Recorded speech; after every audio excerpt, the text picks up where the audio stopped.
Hello friends, സാന്ത്വനത്തിലേക്ക് എല്ലാവർക്കും സ്വാഗതം. അങ്ങനെ എല്ലാവരും കൂടെ ചേർന്നിട്ട് ദേവമംഗലത്തെ രാത്രി ഫുഡ് കഴിക്കാനൊക്കെ ഇരിക്കുന്നുണ്ട് കേട്ടോ. കഴിച്ചുകൊണ്ടിരിക്കുന്ന സമയത്ത് മീനാക്ഷി വല്ലാത്ത സങ്കടത്തിൽ നിൽക്കുന്ന കാരണം ഗോമതി പറയണം, മോളെ മീനാക്ഷി നീയും കൂടെ വന്നിരുന്ന് കഴിക്ക്, ബാലച്ചൻ്റെ അടുത്ത് തന്നെ ദേവി ഇരിപ്പുണ്ട് കഴിക്കാനായിട്ട്.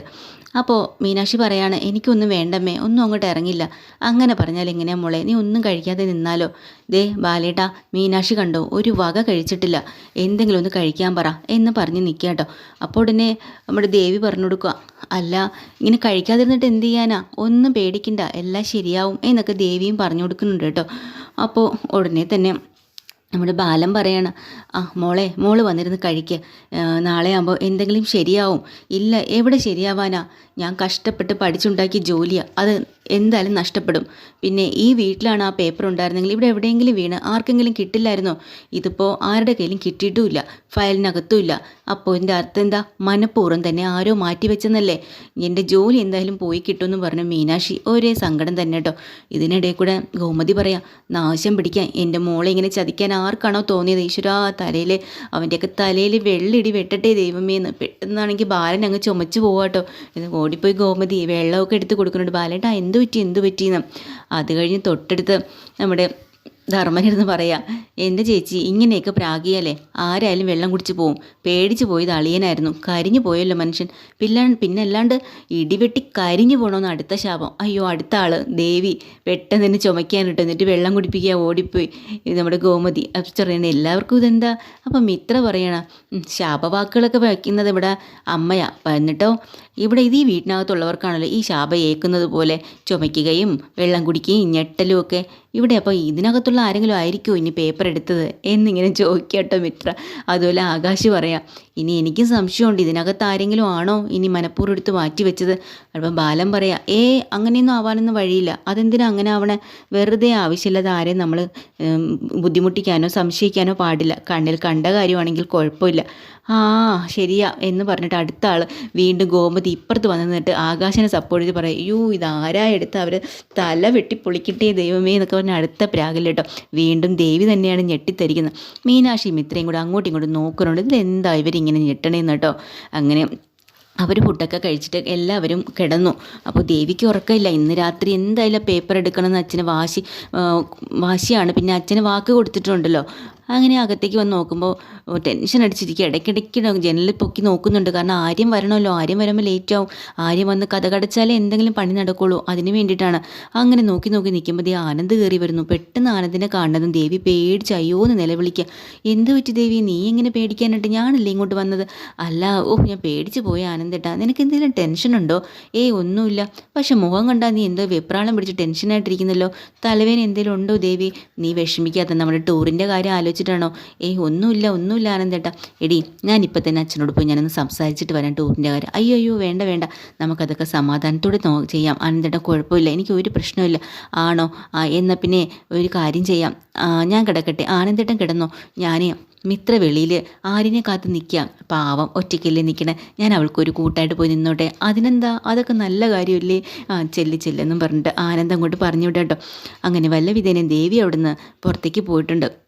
വെളിയിൽ ചെന്ന് നിൽക്കുന്നിട്ട് നോക്കുകയാണ് നമ്മുടെ മിത്രേനെ. അപ്പം മിത്ര അവിടെ കാത്തിങ്ങനെ നിൽക്കുന്നുണ്ട്, ആരും എത്തിയില്ലെന്ന്. പക്ഷേ മിത്രയെ എങ്ങനെയാണ് അകത്തേക്ക് ആക്കുക, അങ്ങനെ ദേവി ഇരുന്ന് ആലോചിക്കുകയാണ് കേട്ടോ. അപ്പോൾ തൊട്ടപ്പുറത്ത് വീട്ടിൽ കൃഷ്ണമംഗലത്താണെങ്കിൽ അലോക് വെളിയിൽ ഇറങ്ങി നിൽക്കാൻ തുടങ്ങിയിട്ട് ഒരുപാട് നേരമായി. ഇന്ന് രാത്രി ഇവരെന്തെങ്കിലും അവിടെ പണി ഒപ്പിക്കും എന്നുള്ളത് അലോകിനും തോന്നിയല്ലോ. അങ്ങനെ തൊട്ടുപിറകെ രാജശ്രീയും അച്യുതനും ആനന്ദനും ഒക്കെ വന്നിട്ട് പറയാം, എടാ നിനക്ക് വേറെ പണിയൊന്നുമില്ലേ, നീ എന്തിനാ ഇവിടെ കയറി നിൽക്കണേ? അല്ല എനിക്കിവിടെ നിന്നേ പറ്റുള്ളൂ, ഇന്ന് അവന്മാർ എന്തെങ്കിലും ഒരു പണി ഇവിടെ തരും, അതുകൊണ്ടാണ് ആ ബാലനും ദേവിയും കൂടി രാവിലെ ചെയ്യുന്നത് ഞാൻ കണ്ടതല്ലേ. അത് ശരിയൊക്കെ തന്നെ എടാ, അങ്ങനെ നിനക്ക് സംശയം ഉണ്ടെങ്കിൽ ഇന്നിപ്പം നീ കണ്ടുവെങ്കിൽ ഇന്ന് രാത്രി തന്നെ അത് ചെയ്യാൻ ശ്രമിക്കുമോ? അതുകൊണ്ട് ഇന്ന് അവരെന്തായാലും ചെയ്യില്ല, നമുക്ക് നാളെ കാത്തിരിക്കാം, നീ അകത്തേക്ക് കയറ്, ഒരു വിധത്തിൽ അലോകി പോവില്ല, നിങ്ങൾ പൊക്കോ, ഞാൻ വന്നോളാന്ന് പറയാം. അപ്പോൾ ബാക്കി നന്ദിത പറയാം, എടാ നീ എന്തിനാ എന്തിനാ ഇവിടെ നിന്ന് മഞ്ഞ് കൊള്ളുന്നത്, നീ കയറി വാ. അവർ അല്ലെങ്കിൽ തന്നെ അവർക്ക് അങ്ങനെ വല്ല ഉദ്ദേശം ഉണ്ടെങ്കിൽ ഇന്ന് എന്തായാലും നടത്തുമെന്ന് തോന്നണില്ല. അങ്ങനെ ഉദ്ദേശം ഉണ്ടെങ്കിൽ അവർ നാളെ മറ്റന്നാളൊക്കെ ചെയ്യത്തുള്ളൂ. നമ്മൾ കണ്ട സ്ഥിതിക്ക് ഇപ്പോൾ ഉടനെ തന്നെ ചെയ്യാൻ പോകുന്നുണ്ടോ, അത് നീ വിശ്വസിക്കുക. അങ്ങനെ ഒരു കാര്യമുണ്ട്. അങ്ങനെ എല്ലാവരും കയറി പോകുമ്പോൾ വീണ്ടും വീണ്ടും സംശയം കേട്ടോ അലോകനാണെങ്കിൽ കയറി പോകാനേ പറ്റില്ല. വീണ്ടും അപ്പുറത്ത് നോക്കുന്നു, എത്തി നോക്കുന്നു. എന്നാലും പതിയെ ആ ഹാളിലേക്ക് കയറി ഇരിക്കുകയാണ്. മുറിയിൽ പോയി കിടക്കണില്ല. കുറേ സമയം ഇരുന്ന് ആലോചിച്ചുകൊണ്ട് നിൽക്കുകയാണ്. ഇവിടെ ദേവിയും ആലോചനയായിട്ട് എങ്ങനെ മിത്രയൊന്ന് അകത്താക്കാൻ പറ്റുമോ? പതിയെ മിത്രയുടെ അടുത്തേക്ക് ചെന്നിട്ട് ചോദിക്കുന്നുണ്ട്. മിത്രേ, നീ ഇവിടെ നിൽക്കുക? അതെ, ആരിനെ കാത്ത? ആരിനെന്താ ഇത്ര ലേറ്റ് ആവണത്? എന്നും ഈ സമയത്ത് ആക്കെ തന്നെയാണല്ലോ ഏട്ടത്തി വരുന്നത്. ഏട്ടത്തി ചെന്ന് കിടന്നു. അതല്ല, ഞാൻ നിനക്കൊരു കൂട്ടായിട്ടാണ് വന്നത്. പിന്നെ ഞാനിവിടെ നിന്നോളാം, നീ അകത്തേക്ക് പോക്കോ, ഞാൻ തുറന്നു കൊടുത്തോളാം വാതിൽ. അത് വേണ്ട ചേച്ചിക്ക്, അത് ബുദ്ധിമുട്ടാവും, ഞാൻ തന്നെ ചെയ്തോളാം. പിന്നെ ആര്യം വന്നതിന് ശേഷമല്ലേ നീ ആരിനുള്ള ഫുഡൊക്കെ ഉണ്ടാക്കി കൊടുക്കുക? അതേ എടുത്തി, എന്താ നീ ഉണ്ടാക്കുന്നേ? അത് ദോശയോ എന്തെങ്കിലും ഉണ്ടാക്കി കൊടുക്കും. ആര്യന് ശരിക്കും എന്താ ഇഷ്ടം? കഞ്ഞി എന്നല്ലേ. നീ ഒരു കാര്യം ചെയ്യും, നീ അകത്ത് പോയി ഫുഡൊക്കെ ഉണ്ടാക്കുക. ആര്യം വരുമ്പോൾ ഞാൻ തുറന്നു കൊടുത്തോളാം, അത്രയും സമയം ലാഭിക്കാമല്ലോ. അത് ശരിയാ, എന്നാൽ ഞാൻ അങ്ങനെ ചെയ്യാം. വലിയ ഉപകാരം ചേച്ചി എന്ന് പറയാം. പക്ഷേ ഒരു കാര്യം മിത്രേ, നീ ആര്യന് ഇന്ന് എന്തായാലും കഞ്ഞിയും ചമ്മന്തി വെച്ചാൽ മതി കേട്ടോ. അതെന്താ, ആര്യന് അതല്ലേ ഇഷ്ടം? വല്ലപ്പോഴൊക്കെ അത് ഉണ്ടാക്കി കൊടുക്കുക. അതിന് ഒരുപാട് സമയമെടുക്കും. അതുകൊണ്ടല്ലേ മറ്റേ ആര്യം വന്നോടനെ കഴിക്കാമല്ലോ. അതുകൊണ്ടാണ് ഞാൻ പറഞ്ഞത്, ഞാനിവിടെ നിന്നോളാം, നീ പോയി ഉണ്ടാക്കുക. പെട്ടെന്നാവൂന്നേ, കഞ്ഞിയും ചമ്മന്തിയും ഒക്കെ കൊടുക്കുമ്പോൾ അവൻ എന്താ സന്തോഷമാവും. നീ ചെല്ലെന്ന് പറയാം. അങ്ങനെ ശരി, എന്നാൽ പിന്നെ അത് തന്നെ ഉണ്ടാക്കിയേക്കാന്നും പറഞ്ഞ് മിത്ര നേരെ അകത്തേക്ക് ചെല്ലാട്ടോ. അപ്പോൾ തന്നെ നമ്മുടെ ദേവിക്ക് സമാധാനമായി. എന്ത് തന്നെ ആയാലും ഒരു അരമണിക്കൂർ എടുക്കുമല്ലോ കഞ്ഞിയും ചമ്മന്തിയൊക്കെ ഉണ്ടാക്കാനായിട്ട്. ആ അരമണിക്കൂറാണ് എൻ്റെ ഏറ്റവും വിലപ്പെട്ട സമയം. ഇതിനിടയ്ക്ക് എന്തെങ്കിലും എനിക്ക് ചെയ്തേ പറ്റുള്ളൂ. അങ്ങനെ നേരെ അകത്തേക്ക് കയറി ചെല്ലുന്നുണ്ട്. ആനന്ദ് ഉറങ്ങിയോ നോക്കണമല്ലോ. ആനന്ദിൻ്റെ മുഖത്ത് പോയി കൈവച്ച് നോക്കുന്നു, കുത്തി നോക്കുന്നു. ഉറക്കത്തിലാണോ ഉറക്കത്തിലാണോ എന്നറിയാൻ വേണ്ടി. ആനന്ദ് ഗാഢമായിട്ട് ഉറങ്ങിയിട്ടുണ്ട്. അതോടുകൂടി ദേവിക്ക് നല്ല ഒരു ആത്മവിശ്വാസം കിട്ടി. അങ്ങനെ ദേവി എന്നെ രക്ഷിച്ചോണേ എന്നും പറഞ്ഞ് ഭഗവതിയെ വിളിക്കാട്ടോ. തൊട്ടടുത്ത് തന്നെ ആനന്ദ് വന്നപ്പോൾ ഊരിയിട്ടിരുന്ന ആ ഷർട്ടുണ്ടല്ലോ, ആ ഷർട്ടൊക്കെ എടുത്ത് പുറത്തേക്ക് പോവാണ് ദേവി. എന്നിട്ട് അവിടെ ചെന്നിട്ട് ആ ഒരു കുറ്റിക്കാടിൻ്റെ ഇടയിൽ ചെന്ന് നിന്നിട്ട് അപ്പുറത്തേക്ക് നോക്കുകയാണ്. ഇനി എങ്ങനെയാണ് ഇനിയിപ്പോൾ ചെയ്യാൻ പറ്റുക, ഇറങ്ങാൻ പറ്റുമോ നോക്കൊണ്ട് നിൽക്കുക കേട്ടോ. അപ്പോഴാണ് വീണ്ടും വീണ്ടും വെളിയിലേക്ക് ഇറങ്ങി വന്ന അലോകിനെ വീണ്ടും ഇവരെല്ലാവരും കൂടെ പിടിച്ച് വലിച്ച് അകത്തേക്ക് കൊണ്ടുപോകാണ് കേട്ടോ. അപ്പോൾ അകത്ത് ചെന്ന് അലോക് എല്ലാവരോടും പറയാം, നിങ്ങൾ വിചാരിക്കണ പോലെയല്ല, എനിക്ക് മാത്രമേ അവരുടെ കാര്യങ്ങൾ അറിയൂ. ഞാൻ രാവിലെ കണ്ടതാണ് അവർ കമ്പ് വെച്ച് ഇവിടെ കുത്തിയെ കൊഴുക്കി ചെയ്യണത്. നാളെ നേരം വെളുക്കും മുമ്പേ അവരെന്തെങ്കിലും ഒരു പണി അവിടെ തരും, നമുക്കത് കണ്ടുപിടിക്കണം വെച്ചാൽ. എടാ, നിന്നോടല്ലേ പോയി കിടന്ന് ഉറങ്ങാൻ പറഞ്ഞത്? അങ്ങനെ എന്തെങ്കിലും ഒരു തോന്നൽ, നിനക്ക് എന്തൊക്കെ തോന്നലുകളാണ് നിൻ്റെ മനസ്സിൽ പറഞ്ഞത്?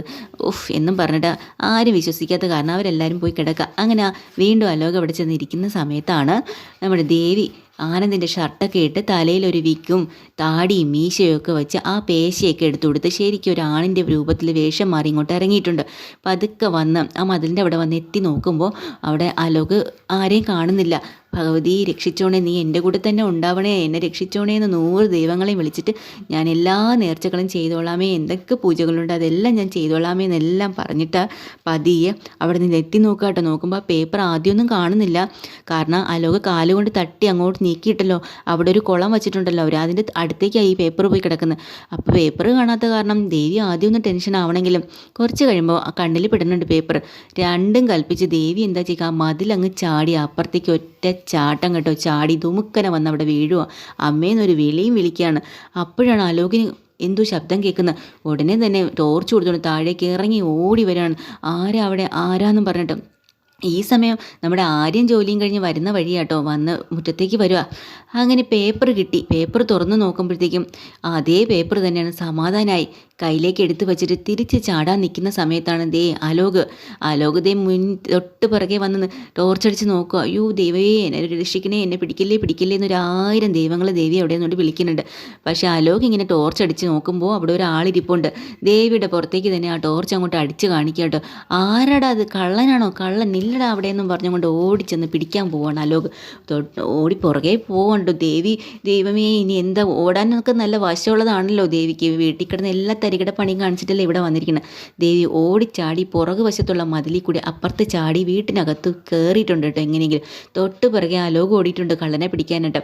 അങ്ങനെ ഈ ബഹളം എല്ലാം കേട്ടിട്ടാണ് മിത്ര ഇറങ്ങി വരുന്നത്. നോക്കുമ്പോൾ ആര്യം വന്ന് നിൽക്കുന്നു.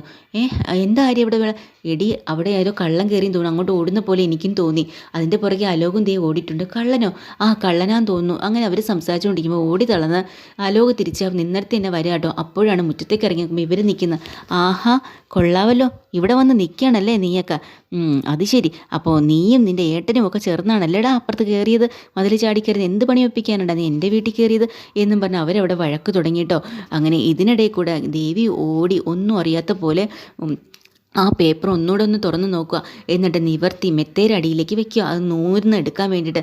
ഇതൊന്നും ആനന്ദ് അറിയണില്ല. എന്നിട്ടൊന്നും അറിയാത്ത പോലെ ആനന്ദിൻ്റെ അടുത്ത് ചെന്ന് കിടക്കുകയാണ്. പുറത്തുള്ള ബഹളം ദേവി കേൾക്കുകയാണ് കേട്ടോ. പെട്ടെന്ന് തന്നെ ഉറക്കത്തിൽ നിന്ന് ഉണർന്ന പോലെ ആനന്ദേട്ടാ എണീക്ക് ദേ വെളിയിൽ എന്തോ ശബ്ദം കേൾക്കുന്നു, ഒന്ന് നോക്കിക്കേ.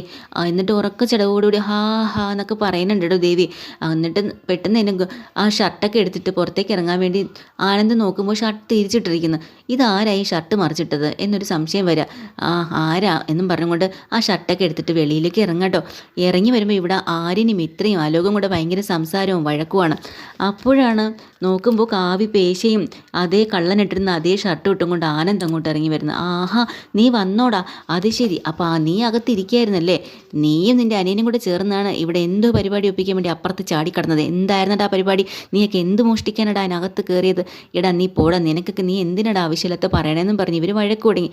ദേവിയല്ലേ ആള്. ദേവി മുന്നിൽ നിന്ന് ആനന്ദിൻ്റെ മുന്നിൽ നിന്നിട്ട് പറയാം, ദേ എൻ്റെ ആനന്ദേട്ടനെ വല്ലതും പറഞ്ഞിട്ടല്ലോ, മര്യാദയ്ക്ക് പൊടാ ചേർക്കാൻ അങ്ങോട്ട് കയറി വന്നിരിക്കുന്നു. നിനക്കെന്താ തലയ്ക്ക് സുഖമില്ലടാ എൻ്റെ ആനന്ദേട്ടനെ പറയാൻ എന്നും പറഞ്ഞുകൊണ്ട് അങ്ങോട്ട് തുടങ്ങി. ഡി, തലയ്ക്ക് സുഖമില്ലാത്ത എനിക്കല്ല, നിനക്ക് ഒന്ന് പോടാ എണീറ്റ്. ദേവി വിട്ടുകൊടുത്തില്ല, നല്ല കൊടുക്കുന്നുണ്ട് കേട്ടോ. അവസാനം ആര്യം പറയാം, എന്തായാലും ചേച്ചി ദേവി എടുത്തി പറഞ്ഞാൽ എന്നാൽ ശരി, ഇവന് തലയ്ക്ക് വെളിവില്ലാന്ന് തോന്നുന്നു. ഞങ്ങളാരോ മോഷ്ടിക്കാൻ ചെന്ന പോലെ അവൻ പറയണം. ഏതോ ഒരു കള്ളൻ അവനെ ഓടിച്ചിട്ട് നീ വന്നതല്ലേ, പിന്നെ എങ്ങനെ ഞങ്ങൾ ഇവിടെ നിൽക്കുന്നതെന്ന് ആരും ചോദിക്കട്ടെ. അപ്പോൾ വീണ്ടും ദേവി പറയാം, അവന് വട്ടാ, അവന് തലയ്ക്ക് സുഖമില്ല, അവൻ ആരെ കണ്ടിട്ട് എന്നെ ആനന്ദിട്ട് നീ പറഞ്ഞാലുണ്ടല്ലോ, കയറിക്കേ നിങ്ങളെല്ലാവരും അകത്ത് പോയിക്കേ, ഇവനോടൊന്ന് സംസാരിക്കാൻ പോവല്ലേ. അപ്പം മിത്ര പറയാം, അത് ശരിയാ ചേട്ടത്തി പറഞ്ഞു, എല്ലാവരും കയറി നമുക്ക് അകത്ത് പോവാം, അവൻ എന്തോ കിടന്ന് പോലമ്പട്ടെ എന്നും പറഞ്ഞിട്ട് അവരെല്ലാവരും അകത്ത് കയറ്റാട്ടോ. അകത്ത് കയറുമ്പോൾ തന്നെ ആര്യം പറയുന്നുണ്ട്, അതെ ഏട്ടാ, ഒരു കള്ളനെ ശരിക്കും ഞാനും മിന്നായും പോലെ കണ്ടത് അവിടെ നിന്ന് ഓടുന്നത്. അപ്പോൾ ദേവി പേടിച്ച് പോവുക. അതിൻ്റെ പുറകെയാണ് അവൻ ഓടിയത്. എന്നിട്ടാണ് അവൻ ഇങ്ങനെയൊക്കെ പറയണത്. എന്നിട്ട് നമ്മളെ പറയണം, അവന് വട്ട, നീ അകത്ത് കയറെന്നും പറഞ്ഞ് എല്ലാവരും അകത്തേക്ക് കയറുക. ദേവി ഒന്നുകൂടെ പരിസരം എല്ലാം വീക്ഷിച്ചിട്ടാണ് അകത്ത് കയറുന്നത് കേട്ടോ. അങ്ങനെ അലോക് അകത്തേക്ക് ചെന്ന് കയറുമ്പോൾ ഹാളിലിരിക്കുന്നവർ ചോദിക്കുന്നുണ്ട്, എന്താ ഈ പ്രശ്നം, എന്താ അവിടെ? നിങ്ങളാരും ഞാൻ പറഞ്ഞ വിശ്വസിക്കില്ലല്ലോ. ഞാൻ പറഞ്ഞതുപോലെ തന്നെ സംഭവിച്ചു. അവിടെ അപ്പുറത്തൊരുത്തൻ ഞാനിവിടുന്ന് സൗണ്ട് കേട്ടാണ് ടോർച്ച് കൊടുത്തുകൊണ്ട് അങ്ങോട്ട് ചെന്നപ്പോൾ ആനന്ദ് അങ്ങോട്ട് ഓടുന്നു. അപ്പോൾ അച്യുതൻ ആനന്ദം ചോദിക്കുന്നു, ആനന്ദ് ഓടുന്നു? അല്ല, ആനന്ദിനെ പോലെ വേഷമുള്ള ഒരുത്തൻ ഓടി, അവൻ തന്നെയാണ്. അത് കഴിഞ്ഞ് ഇവനെ ഞാൻ ചെന്ന് ചോദിച്ചപ്പോൾ അവൻ ഇറങ്ങി വരികയും ചെയ്തു. അതേ വേഷം തന്നെയാണ് അവൻ ഇട്ടിരിക്കുന്നത്. ഞാൻ പറഞ്ഞില്ലേ ഇവന്മാർ എന്തോ പരിപാടി ഒപ്പിക്കുന്നു, പക്ഷെ ഞാൻ പറഞ്ഞാൽ നിങ്ങളാരും വിശ്വസിക്കില്ലല്ലോ. ഞാൻ പറയണത് എന്തോ കുഴപ്പമൊന്നുമല്ലേ പറയണത് എന്നും പറഞ്ഞ ആനന്ദ് അലോക് എല്ലാവരുടെ മുമ്പിൽ ദേഷ്യപ്പെട്ടുകൊണ്ട് നിൽക്കേണ്ട എപ്പിസോഡ് തീരുന്നത്. പുതിയൊരു എപ്പിസോഡുമായി വീണ്ടും വരാൻ ചാനൽ ഇഷ്ടമായ ലൈക്ക് ചെയ്യുക, ഷെയർ ചെയ്യുക, സബ്സ്ക്രൈബ് ചെയ്യുക. Thank you.